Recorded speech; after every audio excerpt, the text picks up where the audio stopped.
90% आबादी जो मैंने डिफाइन की है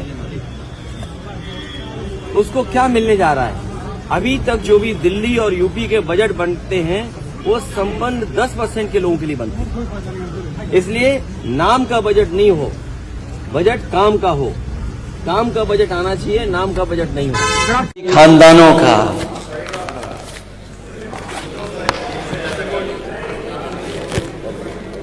डुबा देता है कोई, नाम तक भी खानदानों का किसी के नाम से मशहूर होकर गांव चलता है। अरे अपना गांव तो बता दो, कौन सा है आपका गांव?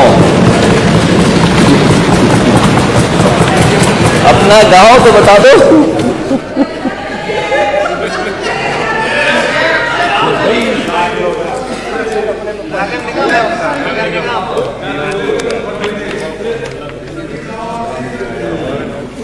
तो अपने गांव की पहचान बनाओ। अगर सब अपने गांव की पहचान बनाएंगे तो उत्तर प्रदेश की तस्वीर कुछ और होगी। जो अपने गांव की पहचान नहीं बना सकते, जो अपनी गांव की पहचान नहीं बना सकते, वो किसी को पहचान भी नहीं दे सकते। बात खानदान तक पहुंची है तो खानदान बढ़ाने के लिए भी कुछ करना चाहिए।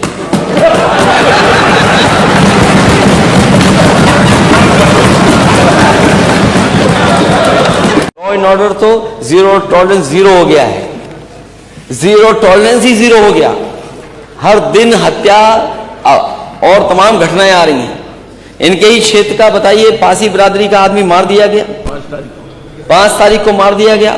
ऐसे घटनाओं का अगर आंकड़ा दे सरकार को तो आंकड़ा ये बताता है कि जीरो टॉलरेंस की पॉलिसी जीरो हो गई इनकी।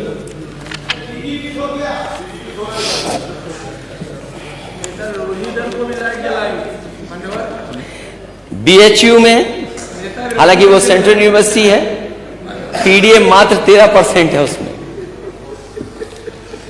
पीजीआई में, लोहिया इंस्टीट्यूट में, केजीयू में पीडीए क्या है, मुझे उम्मीद है सरकार बताएगी इस बात को लेकर के। अध्यक्ष जी, एक बात पता नहीं अखबारों में कहां से छप गई या प्रचार हो गया, हमारे नेता सदन धर्म की बातों में बड़ा उलझे रहते हैं।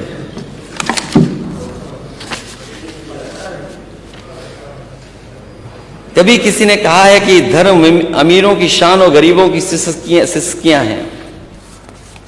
किसी ने यह भी कहा कि धर्म अफीम का गोला है। हमारे नेता सदन और एक कदम आगे चले गए। उन्होंने दिनकर जी की कुछ लाइनें पढ़ी, राष्ट्रीय कवि रामधारी सिंह दिनकर जी की, और पांडव और कौरवों की बात कर दी। अध्यक्ष महोदय, नेता सदन ये तो जानते होंगे, हम तो भगवान कृष्ण के वंशजों में ही आते हैं। और आप कहां खड़े हैं और आपका परिचय क्या है वो तो आप बेहतर बता सकेंगे। जो सच्चाई है वो तो सच्चाई से नहीं कोई हट सकता। और मैंने हमेशा कहा और फिर कहता हूं कि भगवान विष्णु के सब अवतारों को मैं मानता हूं।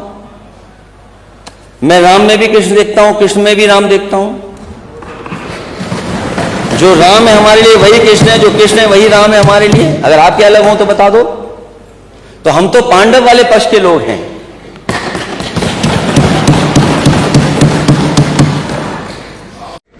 किसान की आय दोगुनी की बात, क्या किसान की आय दोगुनी हो गई?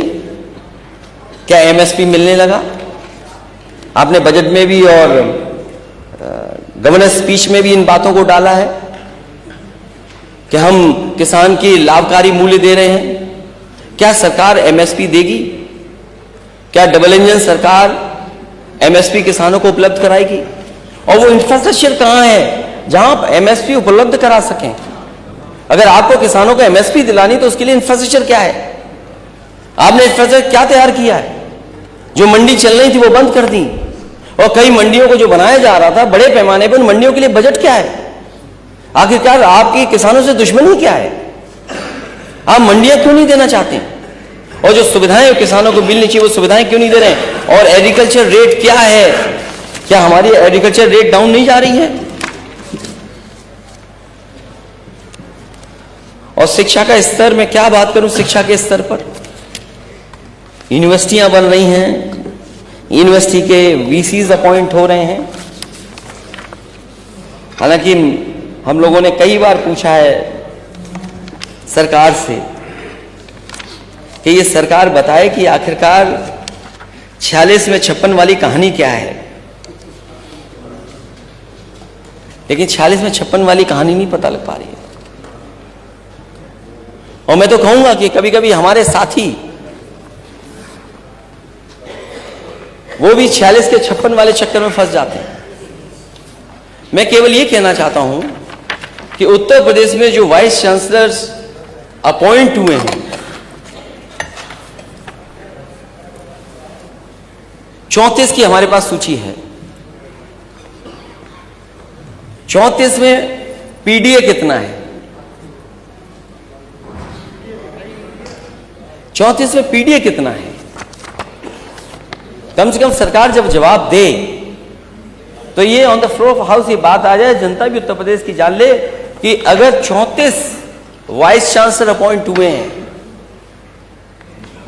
तो 34 में पीडीए कितने हैं? और फिर जो वाइस चांसलर अपॉइंट हुए हैं वो किसको अपॉइंट कर रहे हैं, उसकी भी सूची क्या है? हालांकि ये बात कही गई कि मैंने प्रभु राम का नाम नहीं लिया। जब प्रभु राम दिल में ही बसते हो तो फिर नाम लेने की जरूरत क्या है?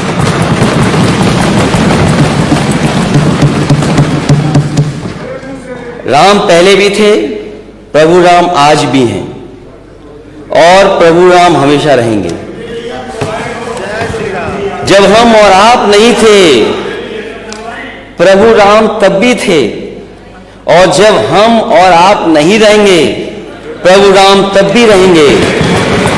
इसलिए कहना कि आप प्रभु राम को लाए हैं, ऐसा कहकर कि आप भगवान श्री राम का अपमान तो कर ही रहे हैं, साथ ही साथ धर्म को भी अपमानित कर रहे हैं।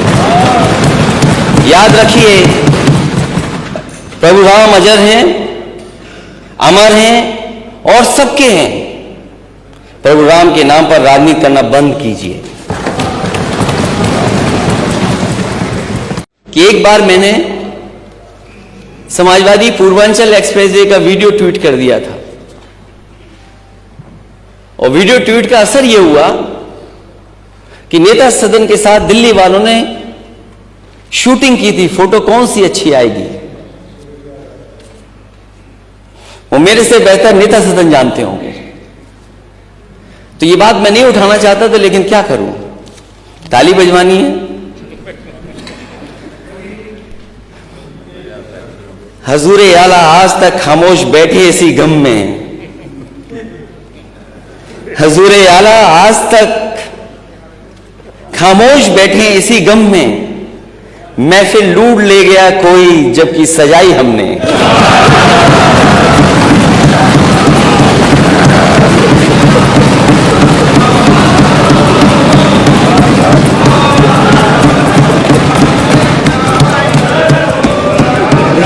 अध्यक्ष महोदय,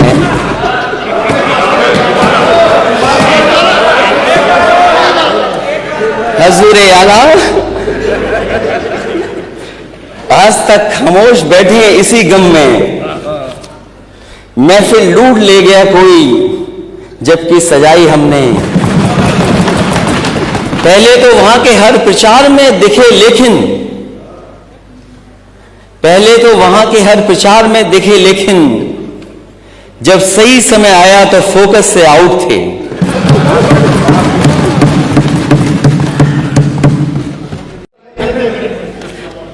सरकार ये कह रही थी कि उत्तर प्रदेश में पहले पहचान का संकट था। पता नहीं क्यों इस बात को कहा जाता कि पहचान का संकट था उत्तर प्रदेश को। पहचान का संकट कैसे हो सकता उत्तर प्रदेश को? जिस उत्तर प्रदेश ने सबसे ज्यादा देश को प्रधानमंत्री दिए हों, प्रधानमंत्री के साथ साथ कोई भी देश का पैरामीटर होगा ग्रोथ का, बिना उत्तर प्रदेश के वो बेहतर नहीं हो सकता। अगर उत्तर प्रदेश के पैरामीटर चाहे हेल्थ के हों, चाहे एग्रीकल्चर के हों, चाहे एजुकेशन के हों, चाहे एम्प्लॉयमेंट के हों, किसी भी पैरामीटर पर अगर उत्तर प्रदेश पिछड़ जाएगा तो देश के पैरामीटर्स पिछड़ जाएंगे। अगर ये बात कही जाती है पहचान का बहुत बड़ा संकट था, ये बात किसी को समझ में नहीं आएगी। और अगर पहचान का संकट था 2012 से लेकर के 2017 में, तो उत्तर प्रदेश में सबसे बड़ा इन्वेस्टमेंट क्यों आया? एचसीएल लखनऊ में क्यों आया? ट्रेनिंग इंस्टीट्यूट एचसीएल की क्यों बनी लखनऊ में? चक गजरिया में ट्रिपल आईटी क्यों बनी? और एचसीएल वो जगह है, जब पहली बार मैं उसका उद्घाटन करने गया था तो उस समय जो बच्चे और बच्चों के जो मां बाप थे, कई मां बाप ने मुझे बधाई दी और धन्यवाद दिया मुझे, और कहा कि मैं सरकार का और आपका धन्यवाद इसलिए देती हूं कि जिसके कारण हमारे बच्चे जो हैदराबाद या चेन्नई में पढ़ते थे, नौकरी करते थे, वो आज हमारे घर के पास हमारे बीच रह करके पढ़ रहे हैं और नौकरी कर रहे हैं। अध्यक्ष महोदय, जो भी मुझे उसमें करना था, सरकार की तरफ से जो भी सुविधाएं देनी थी, उस समय के अधिकारियों ने मिलकर के रास्ता निकाला और वो सुविधाएं दी। उसका परिणाम ये है। और मैं तो कहूंगा कि किसी भी मान्य सदस्य को अगर ये शक हो इस बात का कि एचसीएल में कहां के बच्चे पढ़ रहे हैं, वो जाकर के देखें। इसी लखनऊ, इसी कानपुर के सबसे ज्यादा बच्चे वहां पढ़ रहे हैं, नौकरी कर रहे हैं और सबसे ज्यादा सम्मान की नौकरी पा रहे हैं। हो सकता है 6000 से ज्यादा व्हाइट कॉलर जॉब कर रहे हैं वहां पर। डबल इंजन की सरकार ने क्या दिया उसके मुकाबले? मुझे एक प्रोजेक्ट आप बता दीजिए लखनऊ में, या पूरे उत्तर प्रदेश में बता दें आप। सैमसंग फाइल उठा करके देख लीजिए, किस सरकार की देन है। जो उसको सरकार की तरफ से इंसेंटिव मिलना था, उसके लिए कोर्ट जाना पड़ा उसको, तब जाकर के सरकार ने कितने वर्षों के बाद इंसेंटिव दिया है। और जो मेट्रो चल रही है शहरों में, क्या लखनऊ की मेट्रो आपकी सरकार लाई थी? तस्वीर तो अपनी लगा दी। यही तो कर सकते हैं आप, और क्या कर सकते हैं? क्या लखनऊ की मेट्रो आप लाए थे? और अगर आप लाए थे तो जहां तक जाती है वहां से वापस क्यों आ जाती है? दूसरे सेक्शन में क्यों नहीं गई अभी तक? 7 साल हो गए डबल इंजन की सरकार के, 7 साल हो गए। वो मेट्रो वहीं से लौट के आ जाती है। क्या कानपुर की मेट्रो आपने प्रपोज की थी? क्या कानपुर की मेट्रो आपकी सरकार की प्रपोज थी? क्या आगरा की मेट्रो आपकी प्रपोज थी? और अगर आपने प्रपोज किया था तो उसका सेकंड फेज क्यों नहीं कर पा रहे हो आप?